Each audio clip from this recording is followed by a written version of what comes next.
go ahead and pull up the presentation and then we'll get started.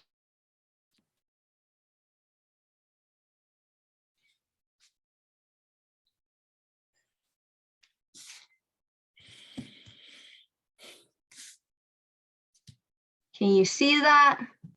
Make sure it's popping up. All good? Okay. Yep.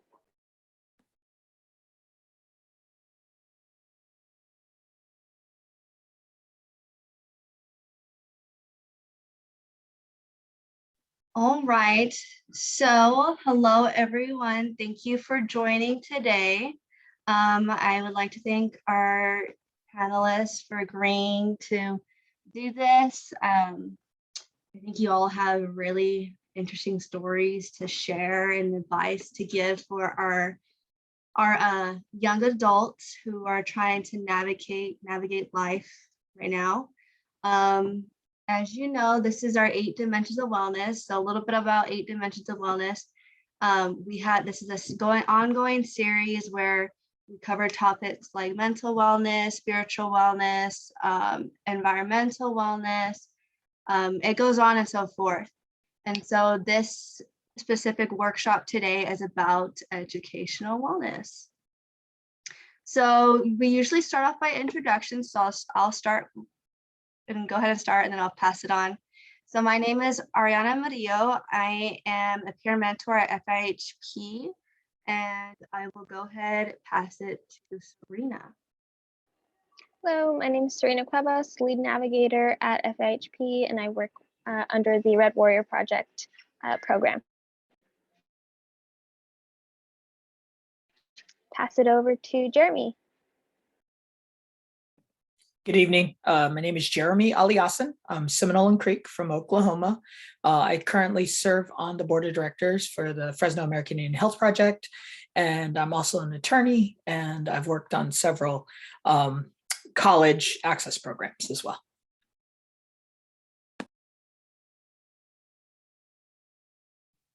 Jeremy, am I supposed to tag somebody yeah.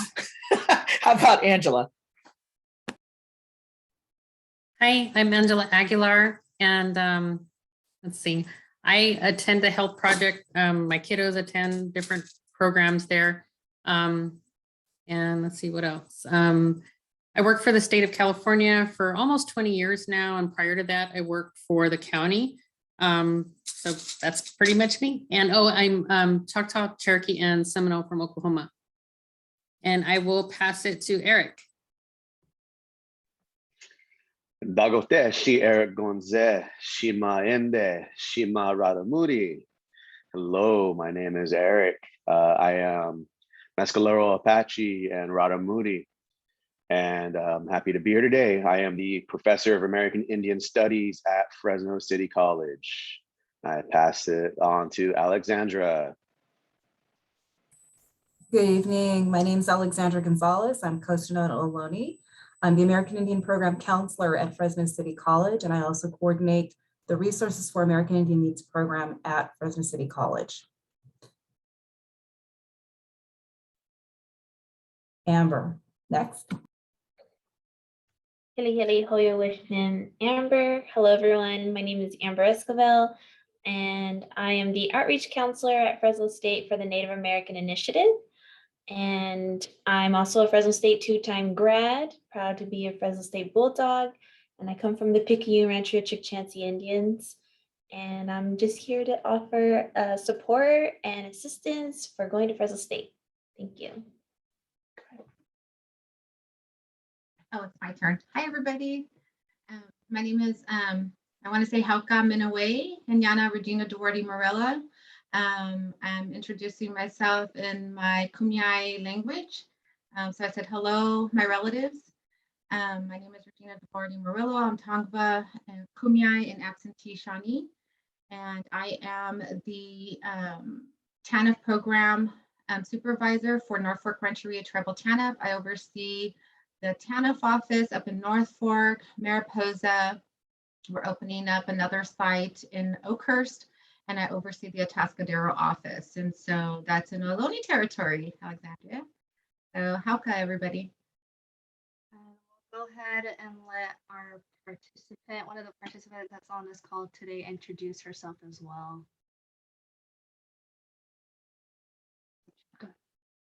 Did you? Oh, she didn't chat. Okay, so I'll go ahead and read the chat that she put. Hi, my name is Danielle Montes. I am 18. I'm going to start at Fresno City next fall. Okay, thank you for commenting. So we're going to go ahead and go on to our next slide. So what is educational wellness? Sorry if you can't see me, it keeps going out. Before I, give you the SAMHSA definition on what educational wellness, I want to ask you guys, what do you guys think it is? From our panelists and our college representatives and our participant. If anyone wants to take the lead and go first. Looking at you, Erik. Always. Okay, so educational wellness. Well, for me, it's well,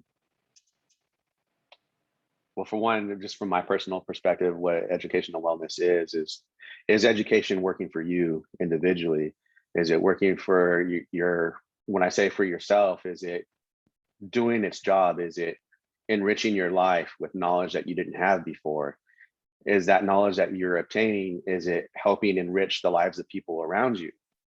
On top of that, is it getting you to where you need to go in life? So to me, if it's doing all those things, I would say that you have educational wellness.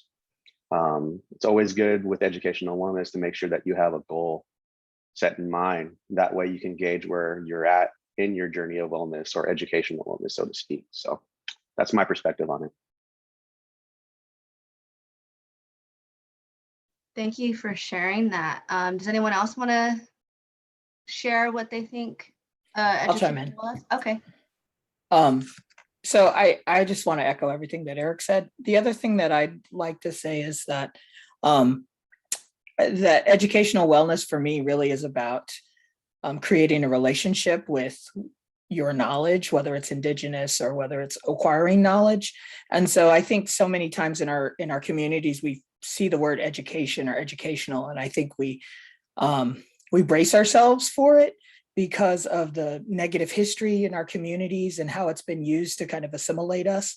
I'd like to offer a different space, and that is, to indigenize it or to really take ownership of your education. And so really to expand that to mean whether it's you seeking cultural knowledge, you seeking spiritual knowledge, you seeking academic knowledge, whatever it is, finding that and defining it for yourself, especially as a young adult. You have so many opportunities, and you just, it's one of those things where you really want to say, okay, this is something I want to learn how to do, or I want to learn for myself.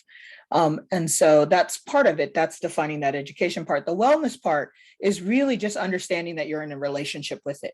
And that is, and in any relationship, it's a back and forth. And so you've got to be willing to share with it as well as receive it. And so if you're open to both kind of receiving and sharing, I think that you'll have that, at least you'll be closer to that wellness and finding that balance in terms of really empowering yourself through education. That was some powerful words, Jeremy. Thank you so much for sharing. Angela, do you want to speak a little bit about it? Hi, for me, the educational wellness, I think, is more, well, it's a lot of, I agree with a lot of what Erik had said, so I do want to echo that, but for me, I look at it more, why are you getting your education? That's, to me, that's the main thing. What are you planning to do with this education? So whether it be, an associate's degree, a law degree, bachelor's degree, if you're going to a vocational school, whatever it may be, what are you trying to do with this? Are you just going because someone told you had to go? Or do you have, what is the goal? Are you going to use this to get a job? And if so, what is the labor market? What are the jobs? Are they hiring for this type of thing that you want to do? And what kind of experience do you need? What kind of a background do you need? And so I look at it more towards, what are you going to do with this? I mean, I'm all for building your knowledge base. Yes, that's wonderful. But when you go to the higher education, and if you're investing a lot of time, a lot of money, a lot of resources into it, making a lot of sacrifices for this education, I always think, you know, you need to make sure that you are investing in your future, and you're going to be able to use whatever it is that you're investing. That's kind of what it means to me. And as far as the wellness, I don't, you know, I look at a lot of people that have a huge amount of student debt and they're not even using their education, or they didn't finish. And so in order to be well, you know, have the educational wellness, you really need to be very goal determined and focused on what the final result is. So that's just my little input on it. Thank you for sharing. I'm gonna go ahead and pass the mic to the person that's breathing down my neck right here. I think I have a different perspective when I think about educational wellness, because I started my college career later in life when I had my kids. And so I already had life kind of under my belt already. And a lot of my education, all of my education I did online. And that's because I had to work a full-time job. So for me as a mom, my wellness was about me balancing not just my education, but my personal life, being able to manage that time with my family, getting, you know, my readings done, participating online in the different groups that I had to partake in, doing my research, and really taking time for myself as a mom to make sure that I can run a well-balanced household. So for me, when I think of educational balance, is how I'm managing everything, not just education-wise, career-wise, but also family-wise. We'll go ahead and pass it to Alexandra. I agree with everything that's being stated. So I'm coming from that academic counselor perspective, and I hear and kind of feel like I've seen a great deal of this over the 21 years that I've done my work. Wellness to me really does come down to that term that we keep hearing, balance. And that education, it's lifelong education. It's personal. It's finding out more about your personal history, why you do what you do. And definitely it's going to impact and affect our purpose and our goals, and whether we're meeting them, why we're not meeting them, and being able to stop. And I always say, do a self-check, check in and see where you're at, find out why you're going a little bit in a different direction. Sometimes it's with great purpose that you are, and being able to let yourself off the hook at times and understand that you might need to go in a slightly different direction. It's perfectly okay. There is, we each have a unique pathway, and it's okay to explore it. You're going to find some really great things about yourself. You're going to find some things that are probably very sobering, but it's all good and it does work together. I think you also need to just give yourself, I would say, a little bit of breathing room, but it is a balance. Whenever I hear wellness, and it's that check-in, it's like, where are you at? What am I doing? And you don't compare yourself to anybody else. It really is a self-owned path. Whether you're going to be a full-time student, part-time student, we all have a unique pattern, and it's making sure that you're okay with where you're at and not condemning yourself in that process. You'll see yourself, you know, move into really great directions and find yourself in places that you never probably dreamed of. So that's me. That's my thought on it. Thank you. Amber. Save the best for last. Anyways, I think what I've heard a lot from some of you folks is talking a lot about having a goal or having a purpose or going to education for that reason. And I think that is all good information, but at the same time, I think putting myself as a student or myself in my high school shoes, I didn't find my goal until later after I graduated with my bachelor's. And then I was in my master's program, and that's where that goal came. And I was like, oh, this is what they've been telling me about, but I didn't find that until much later. And I think with education, there's a lot of pressure to know what you want to do so young and so early. And a lot of times our students are not there yet. They don't find that goal. They don't find that passion. They may be somewhere in this bubble of, I know this area, but I don't know exactly what specifically, but they're in that area. And they'll eventually figure it out, right? But they just got to keep pushing with it. They got to trust the process. And I like what Alexandra had mentioned, that this is an individual, I guess, education plan, right? Everyone has their own plan. And hitting on that wellness part, I share this a lot with future students or just in other panels, but I remember that very first time of college, that very first semester, I remember having some struggles of just this transition to college and struggles of depression. And I was like, is this what I'm experiencing right now? And I shouldn't be experiencing, why am I feeling this way?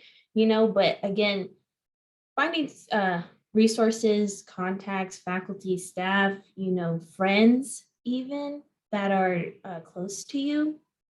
Now you can talk about what's going on with you as far as like classes or registration or just this whole college environment, you know. But educational wellness, I mean, I can't speak any more than what everyone here has already shared, right? We all have different outlooks and different opinions, but we know that education is important, right? Thank you all for sharing on, your take on what educational wellness is. And to be honest, it's everything that everyone is saying, it has to do with whether if you're going for yourself or, doesn't matter how late you start or how early you start, it's going to be, this long road. It can be very hard or it can be very easy for some people. It just all depends on you and what you want to do in life. So thank you again for sharing that. We're going to go ahead and go to the next slide. So this right here is SAMHSA, which is what, they provide all the definitions and the work for the 8 dimensions of wellness. And this is their formal definition, which I'm going to read to you right now. The educational wellness dimension involves many things that keep our brains active and our intellect expanding. In a broad sense, this dimension can involve looking at different perspectives of an issue and taking them into consideration. Through a number of activities, from learning about current events to organizing game nights in your home or community center, you can broaden your perspective and understand diverse points of view. Serena, do you have anything to add before we go to the next slide? Yeah, I think about all of the individuals here and how they've used their gifts of giving education from a cultural perspective. Angela was with us just a few weeks ago teaching the community members how to make moccasins, and that's a different type of invaluable education. And I think everybody here has been involved in something similar culturally, where you're giving that kind of knowledge and passing that on. So I really like SAMHSA's definition here because it's inclusive of that knowledge as well.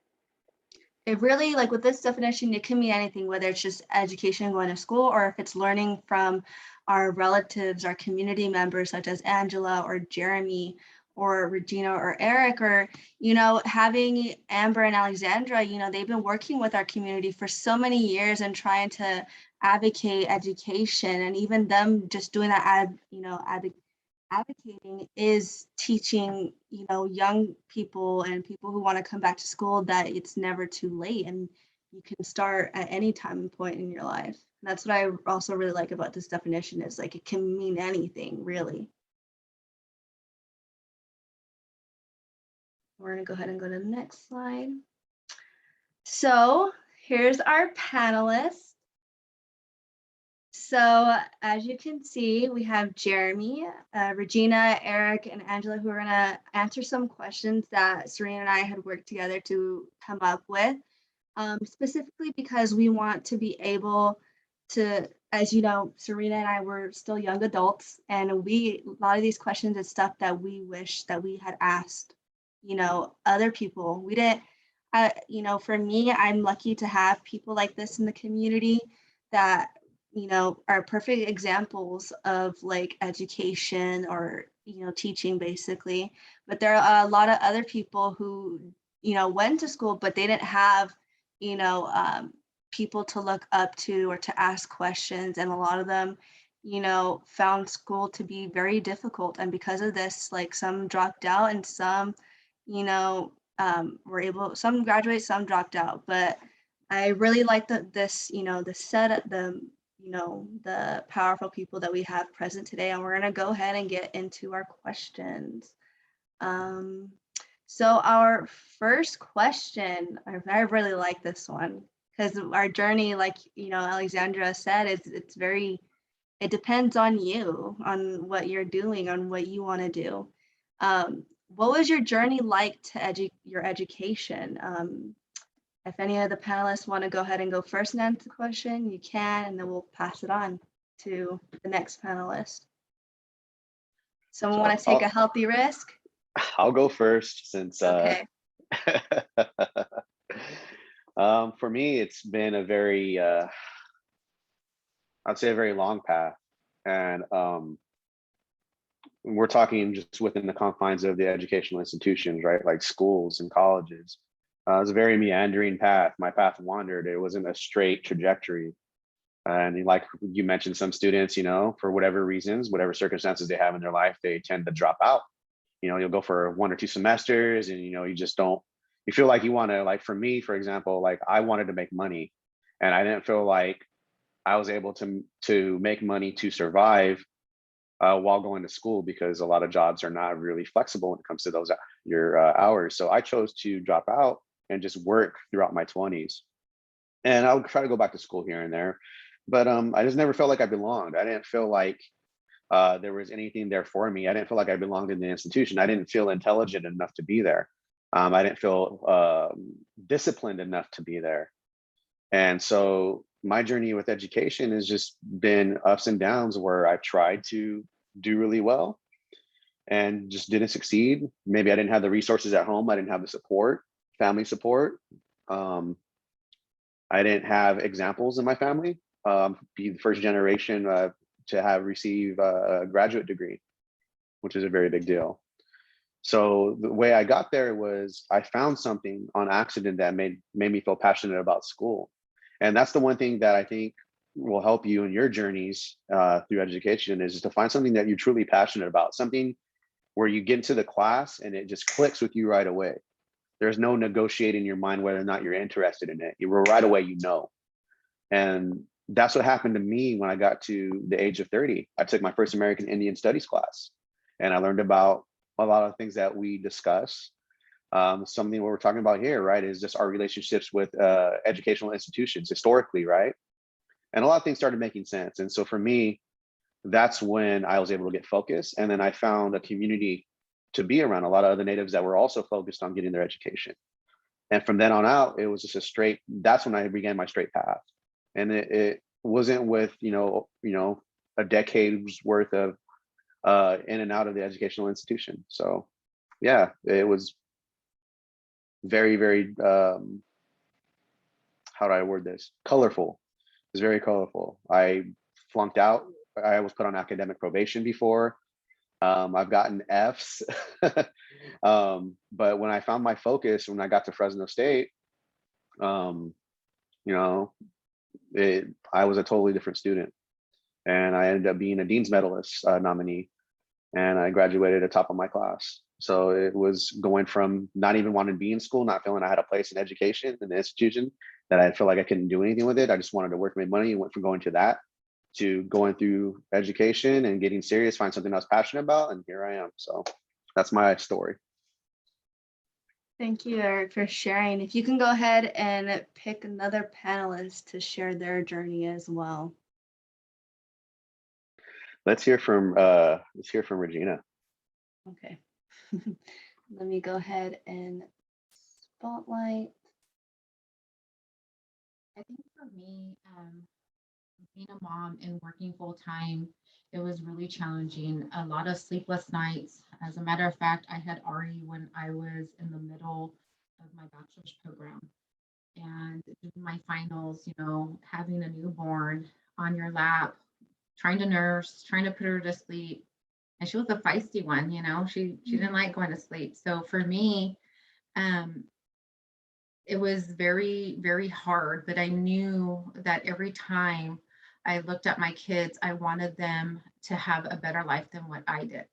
And so I wanted them to have a mother that they can look up to, a mother that they would want to be proud of, and someone that they can see the example from. Because I didn't have those examples in my family. I didn't have those people to show me like, this is what life is supposed to be. So for me, it was a very hard struggle trying to be a full-time mom, full-time, you know, employee.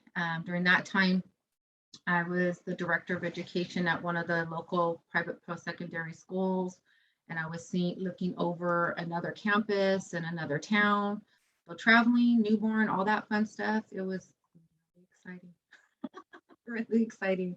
A lot of stress, a lot of crying moments. But I think that's where, you know, I knew that I needed to take care of myself if I wanted to show my kids that if I can do it, they can do it. Okay, pass it on to another panelist. I'm going to say Jeremy. Okay. All right, you're on, Jeremy. Okay, great. How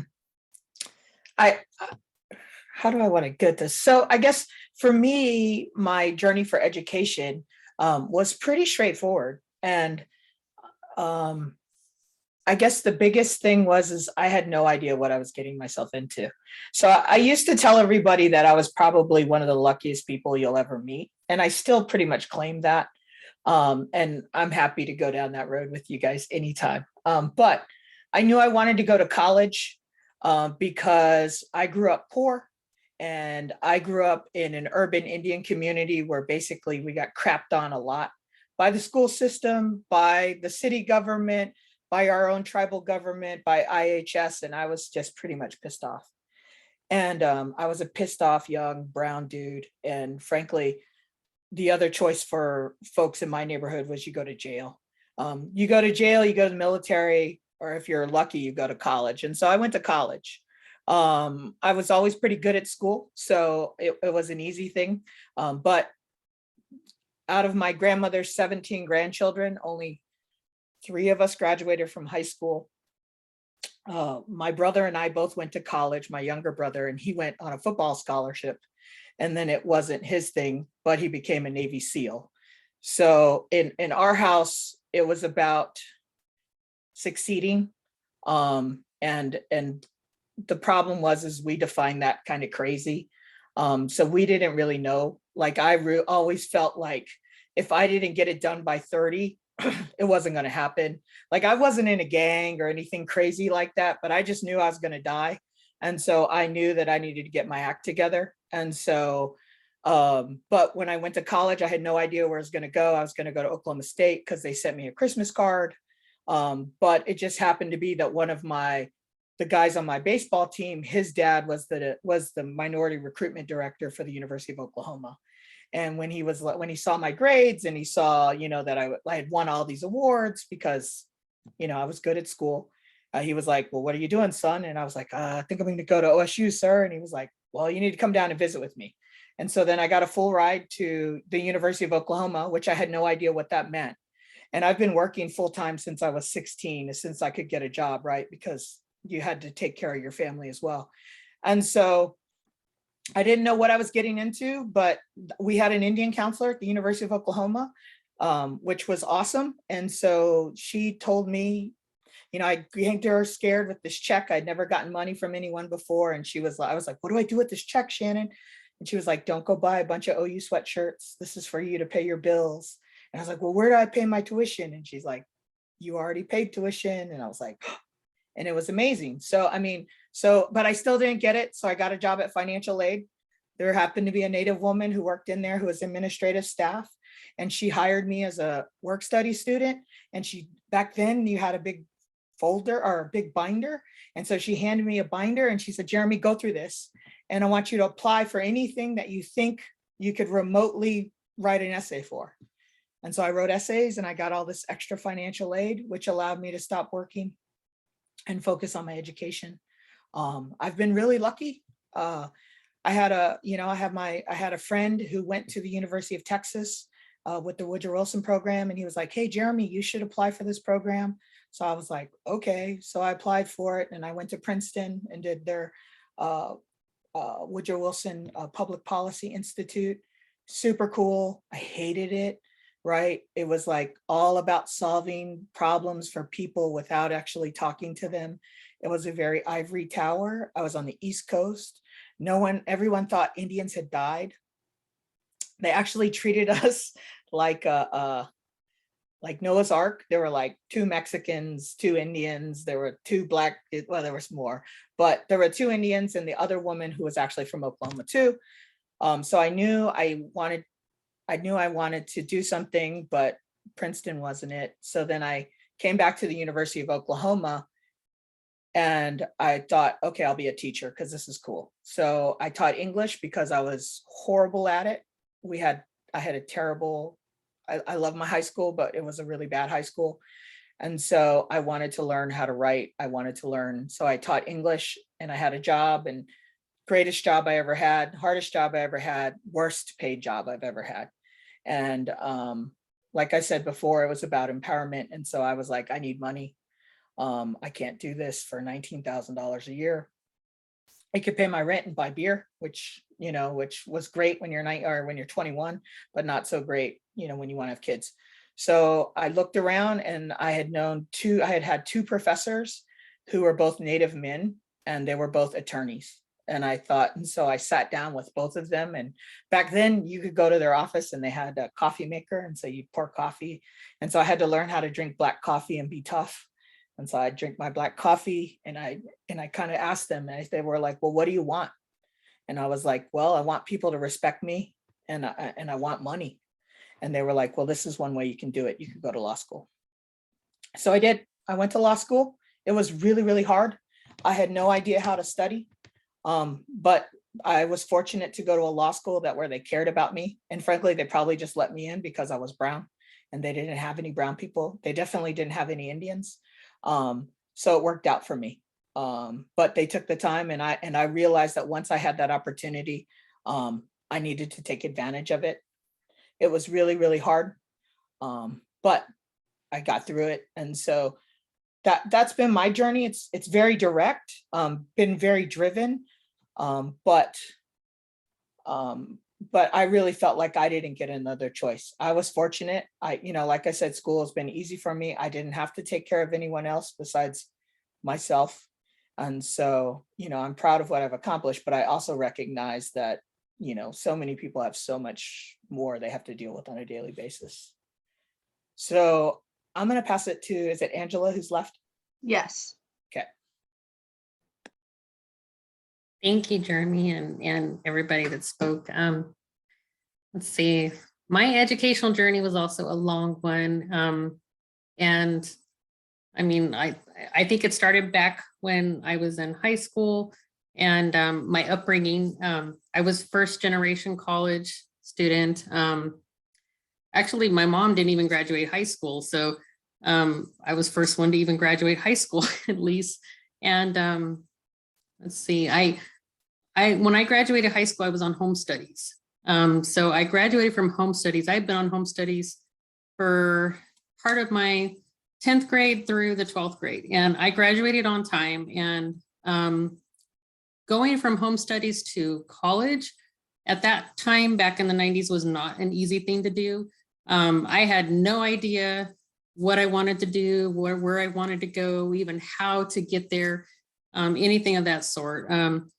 My parents, I didn't have any family support. I was raised primarily by my grandparents on both sides because my parents had addiction problems and they were in and out of prison or jail. So my situation was a little bit, not a typical college student would be.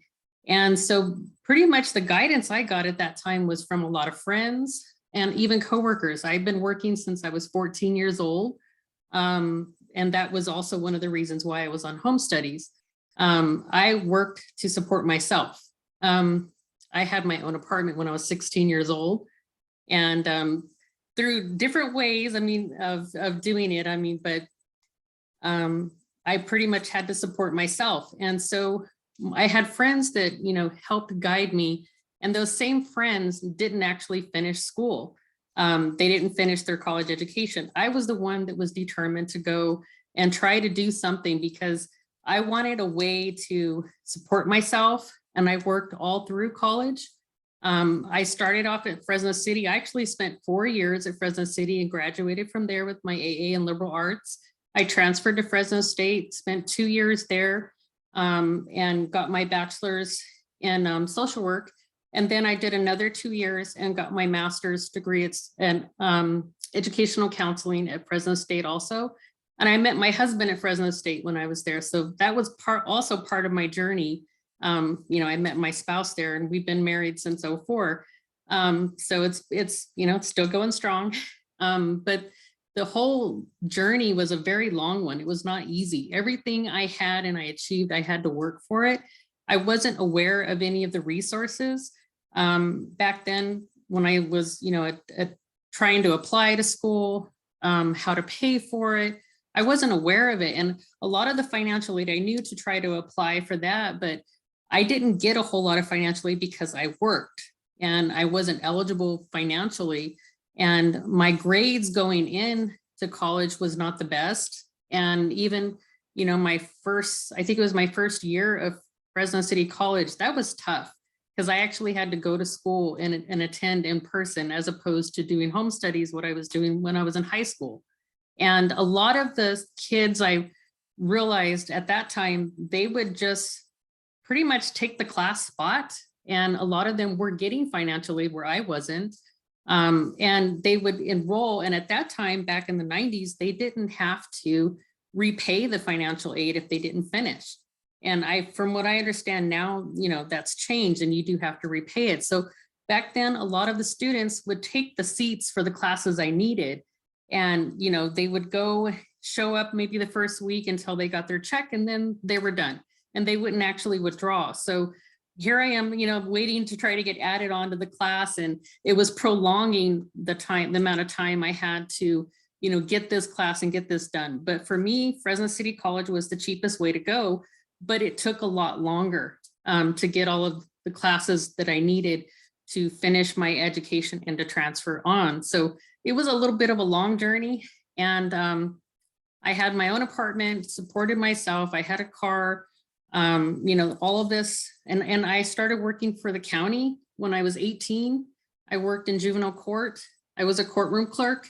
And so I was very fortunate that they did have a little bit of flexibility as far as working around my school schedule. I did have one semester where I took like a 3-hour lunch and just so I can go and attend a class that I needed. It was actually at City College, just so I can get that class out of the way because that was the only one that was open for me to take. So it was a really, really challenging trying to balance working, supporting myself and trying to go to school. And then, do my homework, my studies. And then when I was at Fresno State, I was working for the county and, I was actually training some people that were doing their internships, but they for social work, they would not allow me to use my job as my internship. So I was kind of doing double the work. One was my paid job, which I really thought, would have been a good internship, but they didn't allow that. And the other, I was basically doing volunteer hours for the internship. And I learned later down the road, other departments weren't requiring that you have a separate internship other than your job. If your job was, already working in the county or what have you, because I had other people that worked with me, other coworkers that were pursuing educations, I think in probation or criminology. And they allowed them to use their job as their internship. So it was a lot more worthwhile for them in those departments. But for what I was trying to do, I had to have it separated, and it was just added a lot more time, to manage for me. And so time management was a huge obstacle for me, trying to work, support myself, and then attend school, finish my education. And there was even sometimes when I was doing my internship, I was going to internship on the weekends, depending on, what my schedule was. I would survive off of sometimes 3 or 4 hours of sleep during those times. I didn't even have time to do my own laundry. I was, asking one of my friends to do my laundry for me just so I had some clean clothes so I could wear to work. It was really, really tough, really, really tough times. But I looked at it as a stepping stone. It was something that was going to hopefully make my life better. My grandfather, who was a World War II veteran, he was actually Mexican, from California here. And he used to tell me, if you get your education, you never have to depend on somebody. And I didn't quite understand what he meant by that until I was, a little bit older. But he used to tell me, if you're in a relationship with someone and they're abusing you or they're not treating you right, you could leave. You could leave if you have your education. That's what he told me. So I looked at it like, oh, this means I can be independent. But I didn't understand, it's not the education itself that would cause the independence. It's the opportunities you get with the education. The education, it opens the door and puts a lot more opportunities in front of you. So you can be independent, so you can pursue career opportunities. So for me, my education was about getting some independence and getting some self-sufficiency, to be able to take care of myself and not have to rely on somebody. Although, I'm happy I have my husband there and he is my partner, but at the same time, I don't have to rely on him. So I look at it as, it was my path to independence. And also providing a home for myself, my husband, and my children, and providing a future for them and for all of us. So again, my education journey started, back when I was in high school, and I was working, cleaning homes, painting houses and stuff when I was in high school. And then I worked for the county for a while, and then I've been with the state of California for 20 years. I've worked for 3 different agencies. I used to work for Workers' Comp, State Comp Insurance Fund. Then I was a deputy labor commissioner, and now I'm with the Department of Social Services. So that's a whole different story why I switched different positions. I did them for various reasons, but it's still, my employer is the state of California. So all of my retirement, all my benefits, everything stays with the amount of time I've been with that same employer, the state of California, despite what agencies I have been around. So that's one of the things too, I looked at, what do you need to get into these jobs? And when I was younger, I had a couple people, coworkers, that were saying, oh, you need to try to look online and apply here or apply there. These are the better jobs to get. And I didn't understand what that meant, what the better jobs were. And now I look back at it, it's like, okay, I wanted something with retirement, something that would pay, some medical benefits. I have IHS, but for an out-of-state native, IHS services is not really that great for, out-of-state natives. We get very limited IHS services. So I did need something else to fall back on for hospital visits and for other things. So I wanted to make sure I had my medical benefits. So a lot of that was, just being able to support myself, support my family. So part of it is, do you want to do this kind of job? Is it something you want to do forever? And what can that job offer you? And what can you offer that job? So it was pretty much just, work. And I was very fortunate when, with all of my degrees, I didn't take out a whole lot of money for student loans. I did have one student loan for $3,000, and I paid that off my first year out of college. So I was very happy with that. You know, a lot of people I know, that a lot of my friends and coworkers had like 50,000, hundreds of thousands in student debt and student loan debt. And pretty much they were out spending it on cars. They were spending it on trips here and there. They weren't spending on what it was for. And so that student loan debt follows them, and they don't quite understand that when they're very young. That debt, it's usually not forgiven. I know we've had some recent laws that's changed, but you know, it at least for my coworkers that I know, they've said that it's pretty much have been back to haunt them. So, you know, one of the biggest things I would say is just try to be resourceful. Look and see what grants are out there, what type of scholarships. I was fortunate to get a couple of scholarships when I was in college. And I applied through the big binder, as Jeremy had said. And so ironically, I mean, I'm Mexican and Native American. I actually got more for being Mexican than I did for being Native American. But, you know, that was just how it was back then.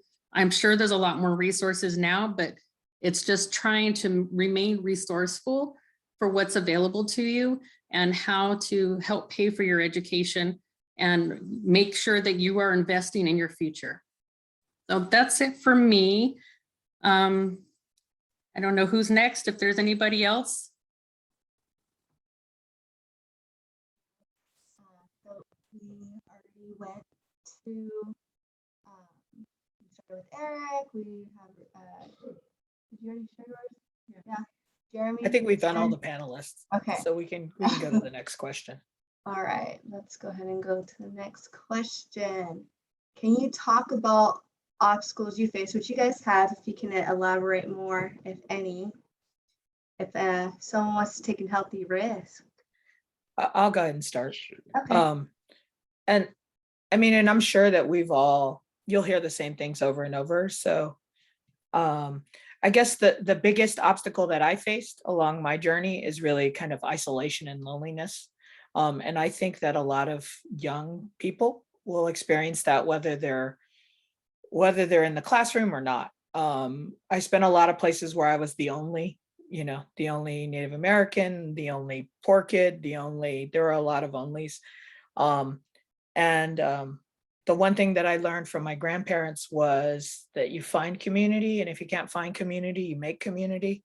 And so that was one of the things that inspired me to kind of, I guess we call it activism now, but I called it making friends. And so it was like I wanted more people on campus to look like me. So I figured out how to make that happen. And then so I started recruiting at the University of Oklahoma. So they would send me to powwows, which was cool, even though I'm not a powwow kid. It was a great way to meet other Indians. And so I've always been involved with that. And I see education as an awesome resource. So I've been involved with college access programs and educational access programs for a long time now. And so for me, it's that biggest obstacle. Don't get me wrong. There were times when I needed money to eat, and I needed, a lot of things. But honestly, the hardest part was feeling like you were alone. And part of that was feeling like I betrayed my family. And by that, I mean, when you're one of two who graduated, all of your cousins think that you're trying to be white when you get an education, because that's what white people do. And so I've spent a lot of my life trying to redefine that and saying, hey, let's focus on how we define education. And so, and at the end of the day, at some point I realized that I'm not going to get in a fist fight with one of my cousins because he called me white, because frankly, it didn't matter at some point, right? And I realized that was his coping technique. And so part of it was me just kind of understanding that and being okay with it, right? And being okay that, my cousins, because I was the college kid, didn't think that I could change a tire or something, even though we'd all grown up in the same house, literally the same house. So really that isolation was the hardest thing for me. And I look and I see a lot of young people who face that today, right? Because, there's such a push in our culture to be independent and to stand on your own and those kind of things. And frankly, that's a really bad place for a lot of young men of color. I think because we don't have a lot of good examples, right or wrong. And that's why I always try to be a good example. So when you don't know what you're doing, it's hard to figure out. And so that has always been the biggest obstacle that I face, is that kind of isolation and loneliness. And so my solution is make friends. How about we go reverse order? We'll go Angela this time. Hi, yeah, I did talk a lot about the obstacles. So pretty much for me, it was just trying to have some support. That was a huge thing for me. And trying to navigate the whole college system and financial system, and why and what to do. And it was tough. It was very tough. But I honestly, I think the most support I found was in my coworkers when I was at the county with juvenile court. One of the judges that I used to clerk for, he was actually Commissioner Silva. He actually kind of tried to guide me a little bit, took me under his wing, and he wrote me some letters of recommendation. So it really helped me as far as getting into different programs, and as far as getting scholarships that I needed that would assist me. So I was very fortunate that, you know, he was there to help guide me, as well as some of my other coworkers that was attending college at that time. So I would ask them a lot of questions because I had no clue. I had no clue what college was, what you were required to do. And so I used to cut a lot of corners as much as I possibly could.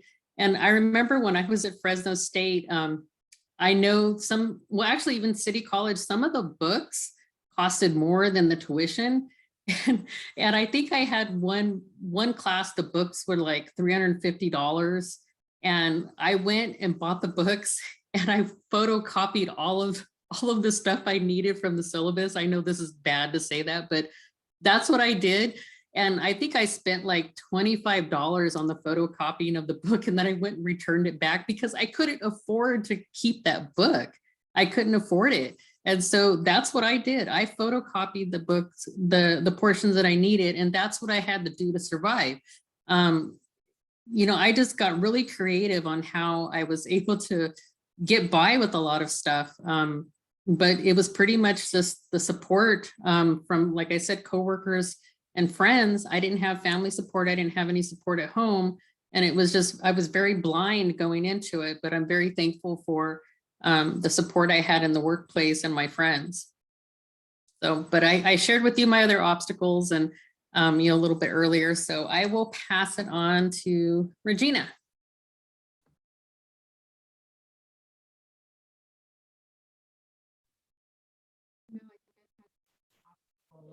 Mom trying to go to school and, you know, raising a family and working full time. I think the main one that sticks out to me is being able to do homework. And there was this one term, and I want to say it was during an associate's, I was getting my associate's degree, and it was a math class. And you know, as natives, we do not do well with math, and try to do math online, forget it. And I was working for a surgeon, and he's still a really good friend of mine. We call him our family surgeon because he's done surgery on all of us. Taking out our gallbladder and our appendix. You know, he's taking care of everybody. And I remember Ellie coming to me, and guys, I was trying to do a test online, and he needed my help at setting up a room for a procedure. And I'm like, I can't, I'm taking my math test right now. And he's going to kill me because I'm sharing this, because I swore I would never share. He helped me with my math test. So I'm like, I'm going to fail if I don't do it. I only have a certain amount of time. And so he was like, Reg, just go in there, you set up, and I'll do the math test. And I barely passed. Just so, and I give him a hard time to this day. And I'm like, you can even pass math. I don't know how you're a surgeon. And we joke about that all the time. So I think that was one of my biggest challenges, is trying to work, have children and going to school. Because during that time I was taking a semester class. You know, I think it's semesters for when you're in person, but when you're online, it's like an 8-week class, and it's condensed.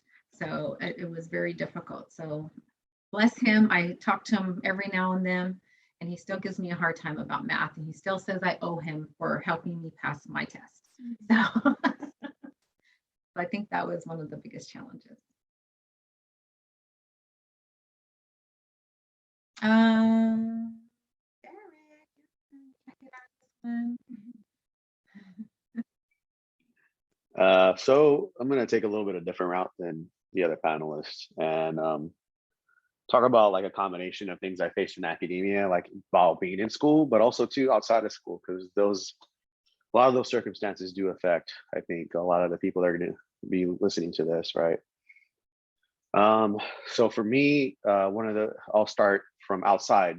So outside challenges, having a dysfunctional family, having parents with substance abuse issues was definitely created a obstacle for me right when I graduated high school. At the time, my mom was still married, and both her and my stepfather were going through different substance abuse issues at the time, and also too having difficulty in their marriage. And I had to parent my siblings, and it wasn't even like too difficult, but it just definitely distracted me away from even thinking about myself and thinking about college. As I got a little older, the outside distractions more became about bills and not being disciplined, lack of discipline, wanting to party, wanting to go out, wanting to hang out with friends. Also too, lack of transportation. That was a big one. I had to catch the bus everywhere. Could not afford a car. Couldn't even afford like a little like bucket $1,100 car. Couldn't afford anything. So I would say those are the challenges at home, like dysfunctional family, lack of focus, and lack of resources were big challenges. And then also too, just the lack of hope. Like, what am I going to school for? No one around me has ever succeeded in school. What is that going to do? What does it even look like to be successful in school? Everyone I know sells drugs. They make money that way. Well, we're gonna be like my uncles and work with my hands for the rest of my life. And so I had no examples, no resources, no discipline, and no hope. That was outside the institution. Inside college, when I got there was no one to help. No one was offering me any help. I felt like I didn't belong. There was no one I identified with there for a number of reasons. And a lot of people are just kind of like, college is what I thought college was. It's like this whole, like, you got to survive on your own. There's no one here to help you. And oftentimes when I'd be in these institutions, especially where I work now, at the time I went, when you would ask someone who their job was to help you, they would react to you sometimes like if you were inconveniencing them, like it wasn't their job. And that was a big turnoff for me in my early 20s. I think I was just looking for an excuse to get out, you know. So I had outside obstacles for sure, right? I explained that, and then obstacles in the institution, like having professors that didn't care. But there was also obstacles within me that I needed to get through and find my wellness, you know, since this is about wellness, right? And you know, it took a lot for me to get focused. And what's definitely helped me get better at that was sobering up. So that was an obstacle for me, was being that stereotypical alcoholic Indian. And yeah, sobering up helped that inner obstacle. Also too, staying disciplined and trying to create community. Like, you know, what I heard today, just about creating, you know, you don't have community, create community. And I did that when I was in the American Indian Studies class. I found other Indians that were serious about education, and we decided to join the Native Club, and that helped a lot because then the obstacles became a little easier to manage because I had community, I had people there to hold me accountable. And I didn't have that before. I had a lack of self-accountability. That was an obstacle as well. So all these different things, right? Like, we tend to try to look at the exterior and, well, it's because of my mom, or because this and that, or, you know, whatever it is. I live with my grandma and she can't help me with my paperwork. I live too far. Like, all these things, like, they are definitely obstacles. And some of them can maybe be like, you can't get through them at the time, but when you get that opportunity to get through it, then you get through it. But just remember, like, you know, this is just me speaking from my experience, that there's obstacles that are in here and here too that you need to get through, and whether that's you find help in with other students in your in your community, like other Native students, non-Native students, a really good professor, or someone like a counselor, right? Alexandra's a really great counselor, and I've seen the work she's done. There's people that can help you get out of these and help you through your obstacles, but you really got to get over the obstacles in here and here first. And whatever that looks like for you, whatever it is, what helps me get through it, especially when I came back as an adult, is ceremony, like going to sweats. Going to sweat helped me a lot, helped me get through. I'd always do a sweat like right before finals, just to make sure that I was focused. So a lot of inner obstacles and also outer obstacles, like having a dysfunctional family, not having the resources, not having the hope, not having a good example, not being treated well at college, not having financial aid, like all those things. So yeah, I'll leave it there.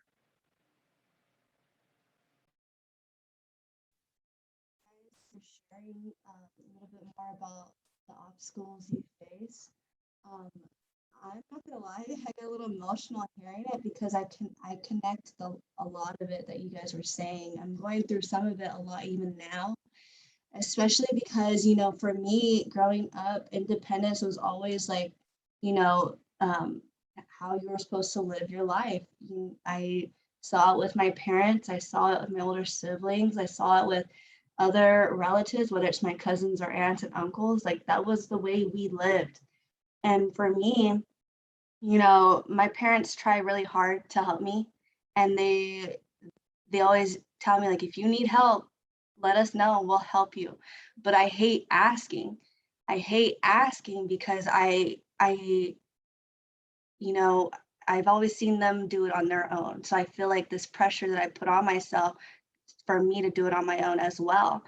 And because of it, it's just like it's always, very stressful. So like kind of listening to what you guys go through, like it just hits home a lot. And yeah, I don't know how to express it, but it's powerful in a way because it makes me feel like, this has some of the obstacles that whether, similar or different in a way, like it's very powerful to know, and it makes me feel better to know that I'm not the only one who struggled with these kind of things.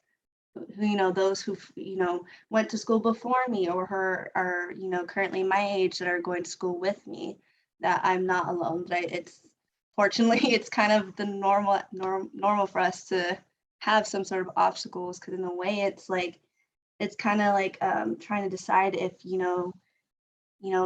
like I said, our journeys are different. They're very different. And when it comes to our education, we have to face different things in order to grow as people. And so I really liked hearing what you guys had to say. So thank you guys for sharing that. And we're going to go ahead. And if Serena, you want to say anything really quick before we go to the next question? No, I really appreciate everybody's candidness and willingness to speak on some of the most difficult things that we go through in our lives that we have to kind of put aside, for the purpose of trying to stay on this narrow path towards this goal from our education. I think next we are going to be having our counselors speak really quickly and present what it is that you can offer to students as we wrap up here. We'll go ahead and start with Alexandra, and then we'll pass it on to Amber once we get the information out. Hi, everyone. So gosh, such powerful information. Real quickly here, I'm sorry, do I have access to a shared screen? Yes, let me go ahead and give you access really quick.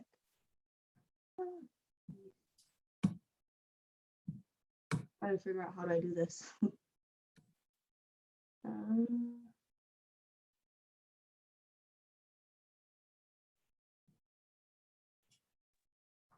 You gotta make her co-host.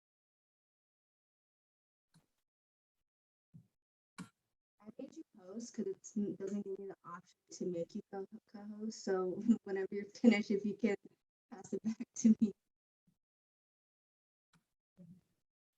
Let me go ahead and stop sharing really quick.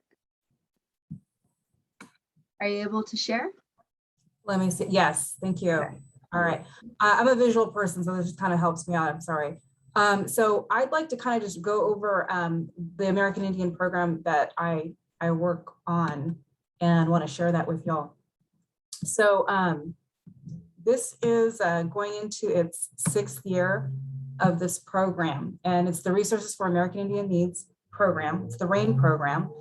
And as you've heard, I think just holistically, all the different challenges and what folks have gone through, this is why this program exists. It's here to help fight a lot of those obstacles and give you basically tools to maneuver through education and find your space, a comfortable, I want to say a wellness space for you.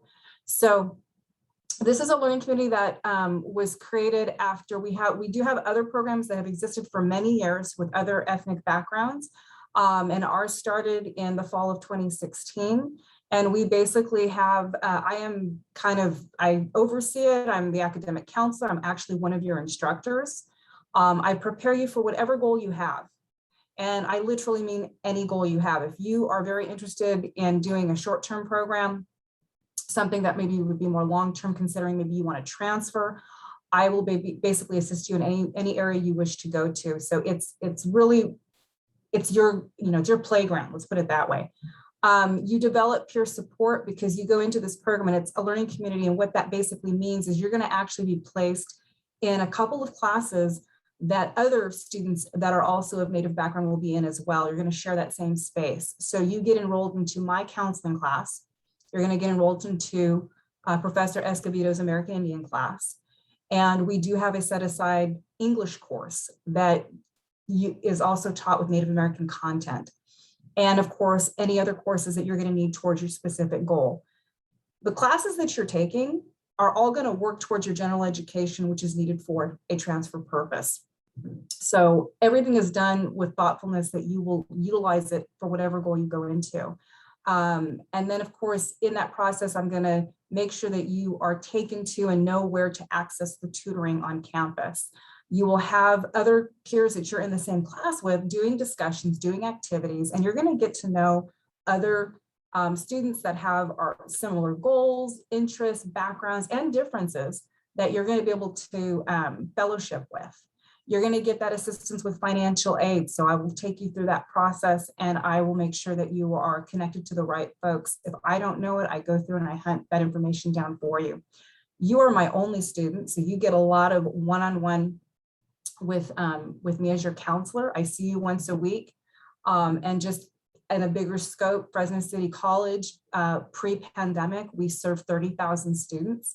So we are traditionally known, probably hard to get to see a counselor. So you don't want to have that problem when you go through this process with being with RAIN. I actually do a semester where we will go over how to write a personal statement, and you are forced to actually apply for a scholarship. So you will go in there and you will do this. And I will tell you, I've had students that have, kind of thought the process and they're like, why are we doing the scholarship thing? They walked away getting a scholarship and they're like, I did not know it was that easy.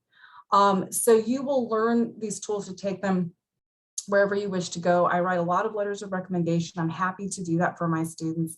I know when I needed it, I was really grateful for those that helped me to do that. And all of this is step by step. You're not expected to know this from the very beginning, but that's the whole process. I literally help you take care of learning day one how to do these things. And before you know it, you're going to have that confidence and a great way of knowing how this works.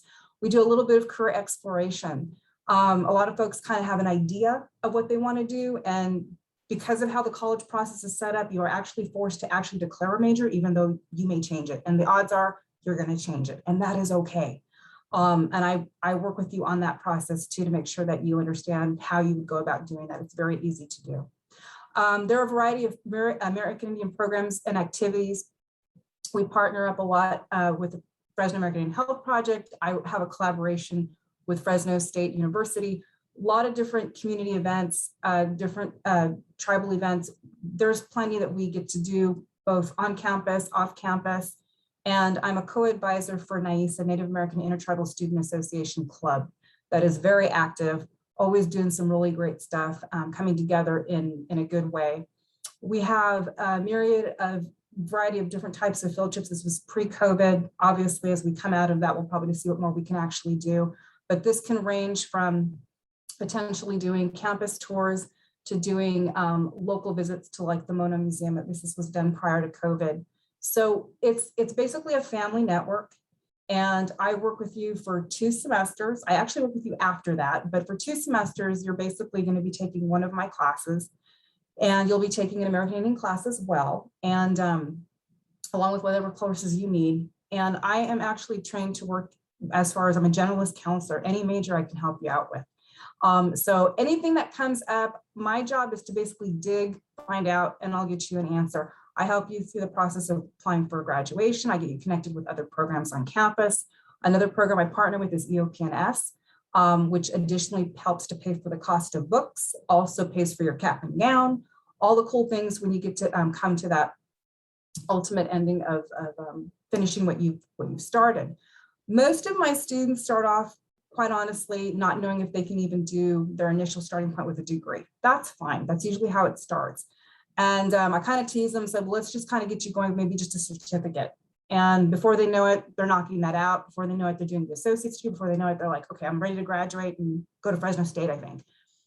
They're at Fresno State. They're doing really well. And they've got that confidence, which I really love to see. And I always say it's just the baby steps. You're not expected to know how this stuff works when you start. And that's okay. That's why we're here doing this. But I always say that I'm that go-to person when you want to get started and get things going. And we'll just explore and see where you wish to go. Students are usually shocked at how they can change their mind and go a slightly different direction with their majors. We can do that. That's really what this is about. It's a bit of that exploration, but you have that confidence in doing it. As you see the photo that is right there, that's actually one of the orientations. It's tradition that we do an orientation photo at Yokut's Plaza, which is our land acknowledgement on campus. And after the first 2 semesters, we have an end of the year dinner event where we basically celebrate you, the student. And you come with your family and friends, and we get to have a dinner and celebrate the work that you've done. And in the process, we also get to celebrate and honor our graduates. And we either have graduates that are in the particular cohort that you're in, or we have those that are returning after a couple of years of work and they're ready to graduate. You wear a beautiful native stole, you get to wear that across the stage and honor our community and your family when you do that. This is, again, was not something that we had prior to Wayne coming in and actually doing this. So it's a very nice support system that we have for our students. I love that we can tap into those native classes because a lot of our students kind of first think, well, I'll take a couple classes, and before they know it, they're hooked and they love the information and they can see themselves in the information that we're providing and realize that there is hope, there is a lot of opportunity. And as a result, I get to see, you know, my students continue to grow in all that they're doing. So this is the RAIN program in and of itself. And just be aware that for dates, I'm going to give you a quick change out for the dates, just so you have an idea of what you'd be looking at. Let me see. What are the requirements to join RAIN? All you have to do is I will give you an application. You do not have to be full-time, you can be part-time. And you just fill out the application. You don't have to show proof of enrollment. But we do ask, I will ask you, you know, what your tribe is. And even, you know, I actually even have some non-native students that have a genuine interest in being a part of the program. And the reason why we did that, majority are native, because sometimes my native students, of course, are married to non-native, and they themselves wanted to be a part of it to learn more about the culture and partake in that family aspect. So we do have that set up as well. So you fill out the application, you have to enroll in my class and Escovedo's class. I help you with that enrollment. I have reserved seating in your classes. So when we get back to somewhat normality, when classes actually fill up again, you will have a saved seat in those classes. And I literally work with you on registration and crafting a schedule for you. I have had students through the pandemic start off with doing the online classes, not knowing if they could do the online classes. For different reasons, they have to go from full-time to part-time, and we work on that to craft it for you. So a lot of students are kind of amazed that you can actually have that crafted schedule around having to go to work, having to make sure that things are taken care of. We work on all of that. So it's not a forced process where you have to have a full-time schedule. Full-time schedule, if you don't know what that is, it's 4 classes typically, but it's called 12 units worth of work. So if we need to go half-time and do less, then we will do that. And I'll explain how that financial aid will then reflect it, because obviously you'll have less monies coming in to support you, but you wouldn't need as much as well. So there's a lot of different opportunities with that. So if I were looking at important dates here, just FYI, spring semester is around the corner. I'm actually getting a lot of different students coming in that are joining the cohort for spring, and I do recruit for fall and for spring. So for spring coming up, we start January 10th. It is around the corner. So I have folks, like I said, that are coming in at this point, and I'm still working with them to get into classes. I'm registering students, quite honestly, like even the first week of school. So there's a window period, and I go over that with you. In my class, I actually try to make sure that I acclimate my student to what the college is expecting. You're going to hear a lot of the vocabulary and the terms. You're going to get familiar with what the college speaks. That way you know what it means, and you'll know how to go and ask the questions. Because a lot of times I always say it's kind of like a foreign language that you have to learn a little bit about. And that's my job, is to make sure that you understand it. And if anything, you come to me and I'll dig in and find out for you on your behalf. Fall semester coming up is going to actually start on August 8th. And we start registering, really it's going to in the spring. So a lot of folks get kind of like shocked at how early we start registration for the new semester that comes up. So we start for the spring, January 10th, but our fall semester for fall 22, we already have the dates out, of course. August 8th is when we start. And I do an orientation specifically for my RAIN students. So the college has its own general orientation, but I do a separate RAIN one, so totally different, a lot more intimate. We make sure that I get you to understand all that you need to understand with the hand holding. And then of course, we start as early as March of the 24th. We are cousins to these other campuses. And I mention this because I do have students that sometimes, due to where they work or due to where they live, they have to take advantage potentially of maybe 2 locations. So they might pick up 2 classes at Clovis Community College, and they do like the RAIN program with Fresno City. Keep in mind, RAIN only exists, the program, at Fresno City. So that's a real big thing I get students asking me about. But I do have folks that will do like a little bit of double duty. They might do an online class at one of these locations, but do in person maybe with us at Fresno City once we get going. And so that's very easy for us to maneuver through that. Or they've had classes from these institutions in the past. RAIN has a variety of age groups. I get my re-entry students that are possibly in their 30s, 40s. I actually have right now somebody who is a grad, actually really in retiree mode. So I have a variety of ages. I have folks right out of high school. I have folks that are in their 20s, 30s, it doesn't matter. It's a mixed bag, which is what I love, because we definitely do a lot of modeling within the group. We learn from each other, different backgrounds, but it's not like we're all right out of high school coming into this particular program. It's all ages and you know, a variety of different tribes, which I think is really cool that we're learning from each other. This just gives you a little bit of when we were founded, the enrollment, at least this was like pre-pandemic. Just steps to success. I go over all of these individually with you, so you're not just thrown out there. I do what's called Reg to Go. And very shortly here in late January, I will be physically going out to several high schools. I'll be going up to the Foothill community. We're actually going to go back out in person. We did this online due to the pandemic last spring. We're back in force in person as of right now. So I will be gearing up to physically go out and promote the program. And I have colleagues who will know about it, but I always tell students, if I don't get out to your high school, remember the RAIN program. Ask about it through whoever your Fresno City College rep is. Get my information by the time we're done with this presentation, or I'm done with this presentation. And I will make sure that we get you taken care of. So this just gives that overview. I'm going to go through this somewhat quickly of our costs, but we have Good news is you don't have to pay for a parking permit for the spring. Woohoo, that's actually a really big deal. We have what's called the California College Promise Grant. If you have never attended college before and you're coming in for the first time, first 2 years are totally paid for, not a bad deal. We have what's called work study. You've heard that through some of the presentations. That is done through financial aid. We have scholarships. I can go over all of this good stuff with you. We can definitely take it apart. Just getting familiar, I can set you up with your email, all the good stuff that we do with registration for classes. There's a recommendation, of course, that you do go into full-time status. So one of the things that I get asked is, how long is it going to take me to finish what I'm going to do?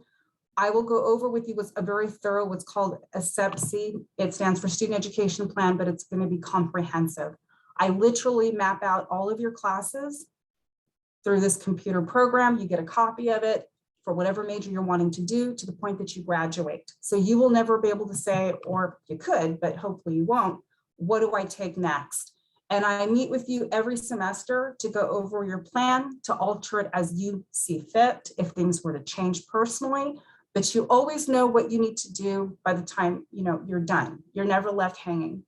After the first 2 semesters with RAIN, you still have access to me. A lot of my students get into the club, so they see me in the club, and I always keep you on my emails and letting you know when events are happening. And we keep checking in every semester.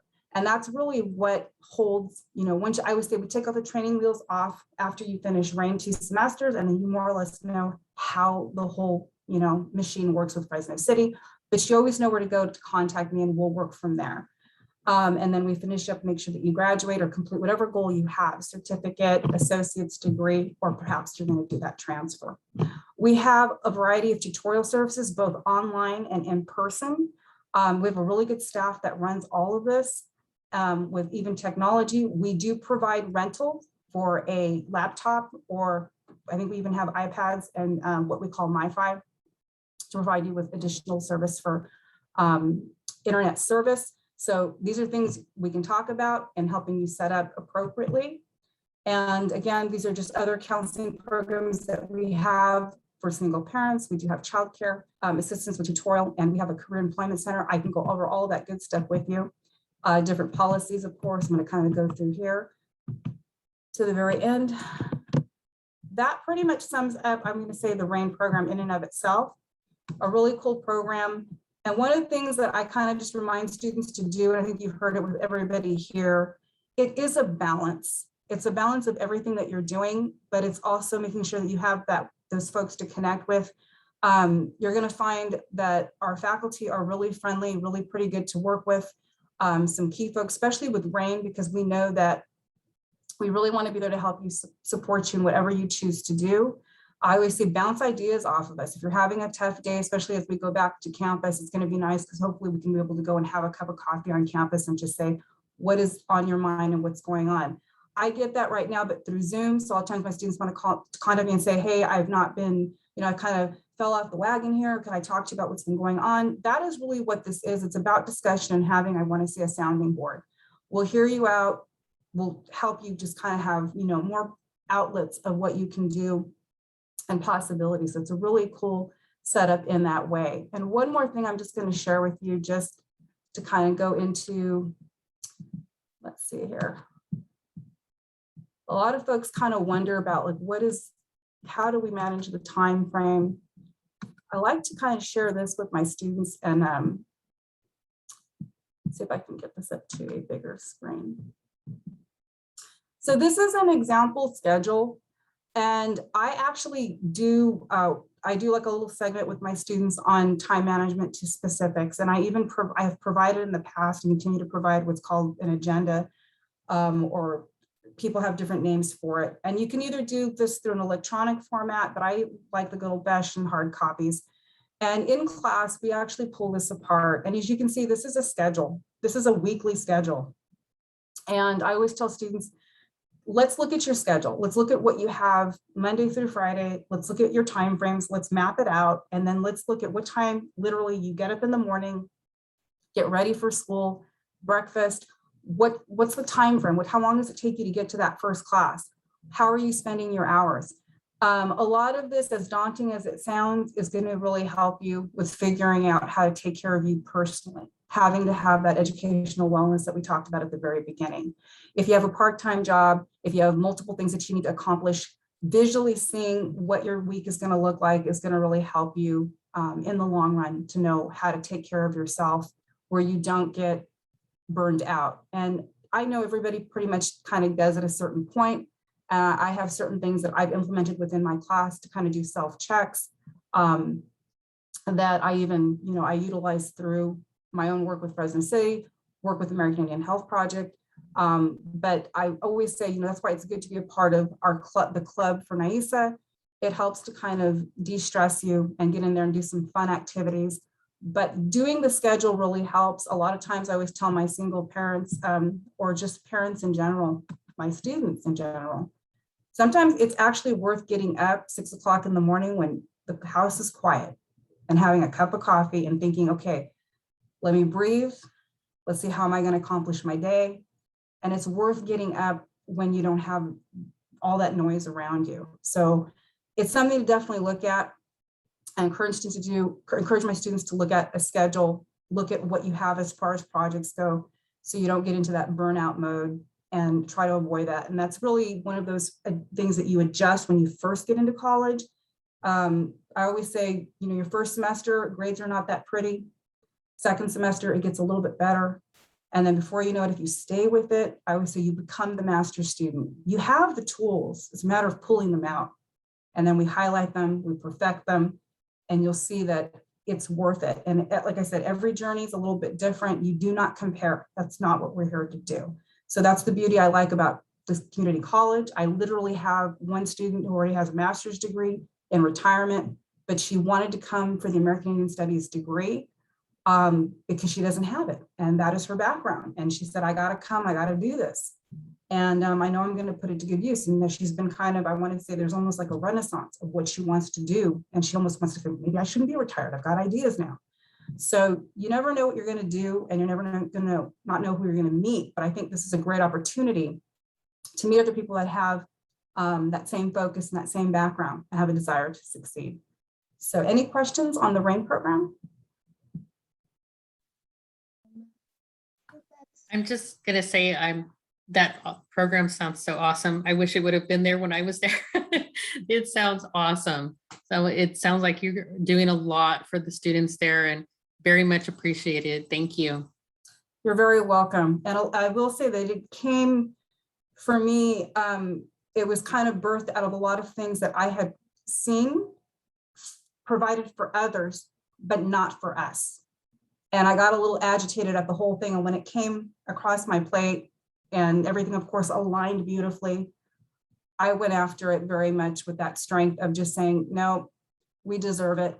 And we need to start receiving it and demanding it. And I'm glad we do have it.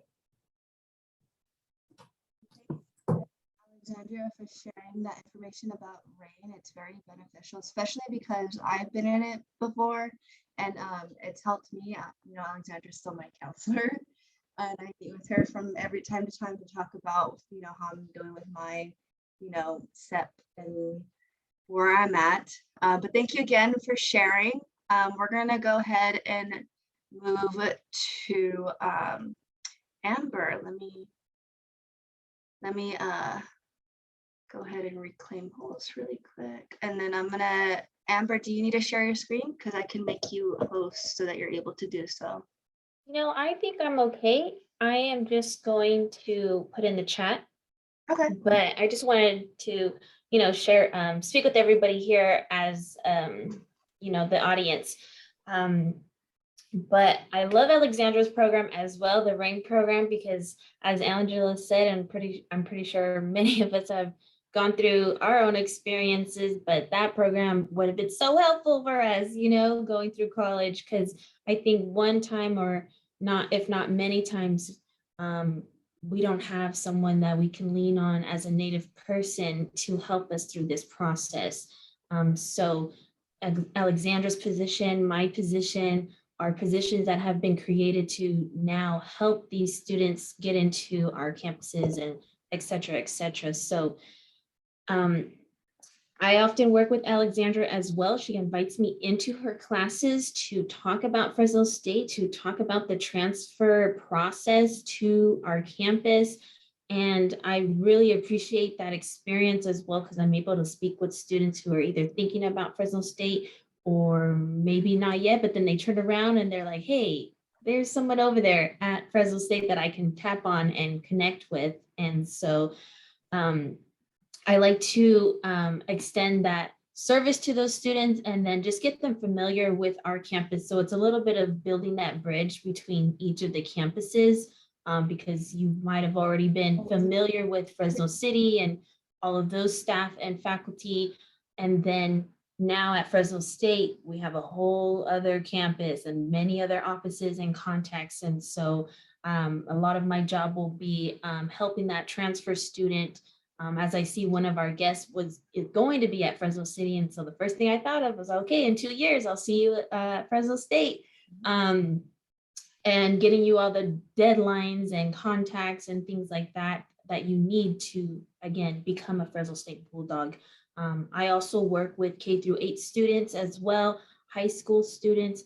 Sometimes I get returning students who think they're transfers, but they already been at Fresno State and they're trying to go back and graduate. So that is my job in my area. I'm gonna add our website to the chat. Let me copy that. So you guys can look at that. I also have a newsletter that I send out each month. Oh, I turned my, hold on. I send a newsletter out each month for students, parents, educators. Sorry, I'm not sure what's going on with my computer. Let me try to copy.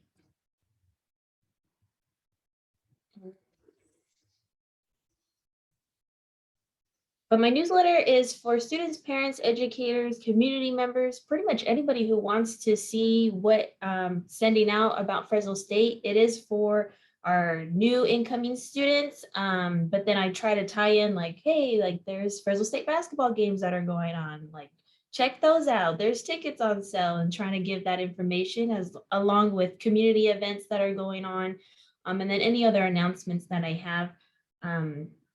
And then this past month in November, I hosted the Native American Youth Conference that's open for 6th to 12th grade students. And we had it in person this time compared to last year, and it was a huge success.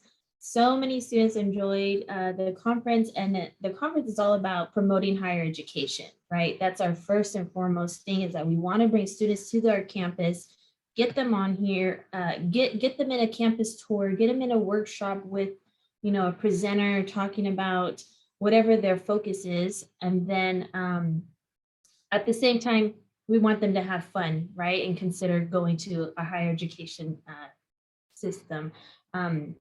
So that's open for 6th to 12th grade. So if you have other cousins, or if you have children of your own age, or aunts, and whatever it is, next year, 6th to 12th grade, that's our focus for the conference. And we had a bunch of giveaways this year on top of t-shirts that I had. So I'm telling you, I went above and beyond this year for all of our kiddos, because we've been on these Zoom platforms for so long, right?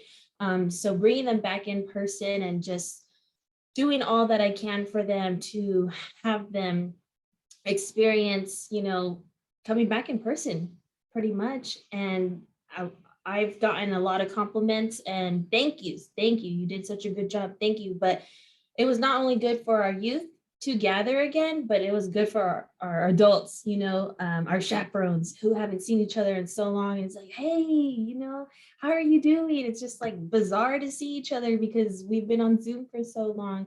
And anyways, that's a lot of the work that I do on top of presentations and information booths that will soon be in the future.